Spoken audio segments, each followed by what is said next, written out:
Syederalun sirine terus berbunyi di kota Kiev, ibu kota Ukraina. Hal ini menandakan perang Rusia dan Ukraina pecah.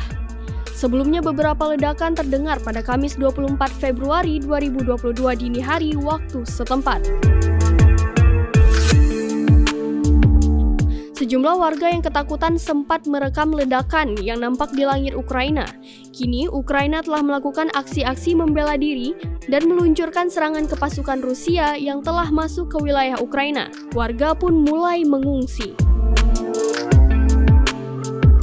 Ukraina mengumumkan seluruh wilayah udara Ukraina ditutup untuk lalu lintas udara sipil. Menurut pemberitahuan yang diposting kepada awak udara Kamis pagi, seperti dilaporkan Associated Press pada Kamis 24 Februari 2022. Itu dilakukan Ukraina tak lama setelah Rusia mengumumkan operasi militer dan ledakan terdengar di sejumlah kota. Sebuah situs web pelacakan penerbangan komersial menunjukkan bahwa Boeing 787 Israel dari Tel Aviv ke Toronto tiba-tiba keluar dari wilayah udara Ukraina sebelum berbelok melintasi Rumania, Hongaria, Slovakia, dan Polandia.